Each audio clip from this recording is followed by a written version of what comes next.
नर्क कौन जाता है और स्वर्ग कौन जाता है। नमस्कार दोस्तों, मेडिटेशन आत्मा के सफ़र में मैं आपका स्वागत करता हूँ। आज आपको बताएंगे कबीर कि नर्क कौन जाता है और स्वर्ग कौन जाता है। देखो दोस्तों, एक वह लड़का बड़े ही दुष्कर्म करता था और उसके दुष्कर्म थे दारू पीना, मांस खाना, अपनी पत्नी पर अत्याचार करना और अनंत प्रकार के बीड़ी पीना, सिगरेट पीना और एक दूसरे को गाली गलौज करना। उसका यही काम था, गलत कार्य करना। तो दोस्तों, उस लड़के की एक खासियत थी कि वो भगवत कथा सुनता था, और जब वह भगवत कथा सुनता था तब वह रोता था, तब वो नशे पत्ती करता था, तब वह व्यक्ति हंसता था, भगवान के नाम पर ही हंसता था। तो दोस्तों, उस लड़के ने एक दिन, काफ़ी दिन हो गए उसको बीत गए, जब उस लड़के ने एक दिन सुना स्वर्ग और नर्क की कहानी, तो वह उसके दिल ने उसको झंझोरा और उसके दिल ने गवाही दी कि इसका पता लगा, इस सारे भ्रम को छोड़, नरक और स्वर्ग की आशा को रख, फिर तू देख कहाँ है तुझे जाना। यहाँ पर देखो दोस्तों, मैं आपको हकीकत बात बताता हूँ, हकीकत ही बताने का प्रयास करता हूँ, सत्य में बोलता हूँ और सत्य ही बोलने का प्रयास करता हूँ। कबीर कहते हैं, सत्य नाम को जाने नहीं गवार, बिना नाम के करते हैं लोग भक्ति। तो वह लड़का दोस्तों एक दिन खुद से ही हार के वह पहुंचा कि मैं ये पता लगाने के लिए जाऊंगा कि कौन नरक में जाता है और कौन जाता है स्वर्ग में। चलते चलते वो है घने जंगल में पहुंच गया। जब वह घने जंगल में पहुंचा, वहाँ पे उसको एक कुटिया नज़र आई। वहाँ पर एक संत रहते थे, और संत कौन थे? वह स्वयं संत कबीर थे, क्योंकि संत कबीर ही हमें ऐसी वाणियों को बता सकते हैं, ऐसी बातों को कबीर ही बता सकते हैं, और किसी के बस में नहीं है जो उन बातों को बता सके। आज कबीर की वाणियों का ही अनुसरण करते हैं लोग, और फिर कहते हैं अपने आपे को गुरु। उस लड़के के दिल ने कचोटा दोस्तों, उस लड़के के दिल ने इतना कचोटा कि उसने सोचा कि अब तो हम सब कुछ छोड़ छाड़ कर नरक और स्वर्ग की आशा को ही पूछेंगे, जो हमें गुरु मिलेगा। तो दोस्तों, दूर चलते चलते उसे एक गुरु की कुटिया नज़र आई, संत की कुटिया नज़र आई। तो उस संत से बोलने लगा वो लड़का कि हे गुरुदेव। गुरुदेव के चरणों को पकड़कर वह निज निज प्रकार के आंसू टपकाने लगा और अनंत प्रकार से उस गुरु को मनाने लगा। तो गुरु को आई दया, गुरु ने अपने कुटिया में रखा, तो उसको अच्छे अच्छे आचरण सिखाने का फैसला किया।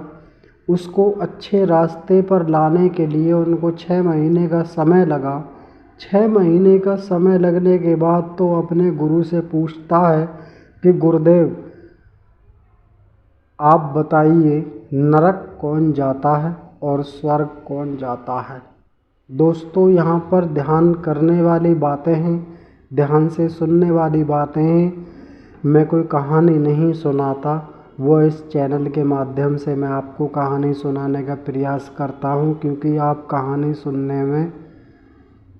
कहानी आपको सुनने में अच्छा लगता है और अच्छे शब्द आपको भाते नहीं हैं, इसीलिए मैं आपको कहानी सुनाता हूँ। दोस्तों ये कहानी थोड़ी सी लंबी हो सकती है, परंतु याद रहे आपके जीवन को बदलने वाली हो सकती है, अन्यथा अगर आप नहीं मानना चाहते हैं तो ये आपके दुखदाई भी हो सकती है।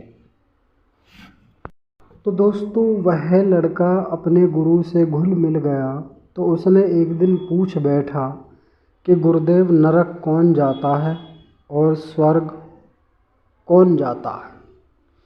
तो दोस्तों उसके गुरुजी ने कहा, बेटे धैर्य रख, मैं आपको समय आने पर सब कुछ बताऊंगा बेटे।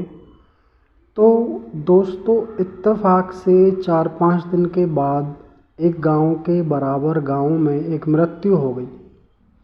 मृत्यु होने के बाद फिर वह गुरुदेव बोले, गुरुदेव तो पहुँचे हुए संत थे, और वैसे भी आपको पता है आपस के गांव में अगर कोई मृत्यु हो जाती है, कोई भी बात हो जाती है तो हमें पता चल जाता है। तो वहाँ पर पता चला कि हाँ भाई एक आदमी की मृत्यु हो गई है। तो अपने चेले से गुरु ने बोला कि बेटे वहाँ पर जाइए, आप वहाँ पर देखो जाके कि उसके पीछे पीछे क्या बोला जा रहा है, और कुछ मत बोलना, केवल सुनकर अपना आ जाना, फिर मुझे आकर बताना क्या हुआ अंत में। दोस्तों वहाँ पर वो लड़का जाता है तो उसके मुर्दे के पीछे, उसकी अर्थी के पीछे लोग उसकी अनंत प्रकार की बुराई करते हैं। साला मर गया, एक नंबर का निकम्मा था, कमाता धमाता नहीं था, अपनी पत्नी को मारता था, दारू पीता था और उल्टे सीधे काम करता था, जुआ खेलता था, मीट खाता था, मांस खाता था, और दूसरे की बहन बेटियों की भी इज्जत नहीं करता था। साला मर गया, अच्छी बात है। तो दोस्तों उस लड़के ने अपने गुरु को यह बातें बताई तो गुरुदेव शांत रहे। तो दोस्तों उसके चेले ने कोई प्रतिक्रिया भी नहीं दी, क्योंकि गुरु का आदेश था, गुरु के सम्मान करने लग गया वो लड़का। तो गुरु का सम्मान करते हुए चेले ने, उस लड़के ने कुछ नहीं बोला। तो फिर बोलने लग गए। इत्तेफाक से दोस्तों 1 हफ्ते 10 दिन के बाद एक मृत्यु और हुई। तो अपने चेले से बोले कि बेटे यहाँ पर तुम जाइए और वहाँ पर देख कर आइए कि लोग उसके पीछे पीछे क्या बोल रहे हैं, उस मुर्दे के पीछे पीछे क्या बोल रहे हैं, एक बार सुनकर आइए और मुझे आप बताइए। तो दोस्तों भला मानुस था, और उस भले मानुस के पीछे पीछे बोल रहे थे कि यार भला अच्छा मानुस था, ये कैसे मर गया, और ये कुछ दिन और रहता तो हमारे इस गांव का बड़ा उद्धार हो जाता, बड़ा अच्छा व्यक्ति था, किसी से ऊंची आवाज़ में बात नहीं करना, मदिरा मांस नहीं पीना, और अपनी बहन बेटियों की इज्जत करता था, और बड़ा अच्छा ही व्यक्ति था। बड़े बड़े अनंत प्रकार के उसकी बढ़ाई कर रहे थे लोग दोस्तों। तो उस लड़के ने सुनकर फिर वो अपने गुरु के पास आया, गुरु को सारी बातें बताई। तो दोस्तों गुरुदेव कहते हैं कि देख बेटा, तूने मेरे से पूछा था कि नर्क कौन जाता है, स्वर्ग कौन जाता है। जो पहला वाला व्यक्ति था वो तो सीधा गया है नर्क, और जो बाद में जो मरा है, जिसके पीछे पीछे बड़ाई हो रही है, वह गया है स्वर्ग। तो दोस्तों कबीर की बाणी है, इस कलयुग कली काल में समझ नहीं आएंगी। हम दोस्तों अच्छे संतों को, अच्छे भक्तों को और अच्छे हम इंसानों को पहचान नहीं पाते हैं, और हम कलयुग की मार में ऐसे ही लिप्त होकर रह जाते हैं। इस पर कबीर कहते हैं, भला बुरा सोचा नहीं, करता रहा कर्म, अब करके पछताए क्यों, करते हुए सोचा नहीं। अर्थात हम दोस्तों गलत कर्म करते हैं, गलत करने के बाद सोचते नहीं हैं कौन सा कर्म हमारे योग्य है, कौन सा कर्म हमारे योग्य नहीं है, तो दोस्तों हमें बाद में पछताना पड़ता है। इस कहानी का यही एक महत्व था कि दोस्तों देखो दोस्तों, मैंने पहले भी आपको बताया है कि कोई भी ऐसी किताब नहीं लिखी हुई है इस दुनिया में कि हम सदा निष्पक्ष हों, निष्पाक हों और सदा हमने अच्छे काम किए हुए हों। ऐसा किसी किताब में नहीं लिखा है।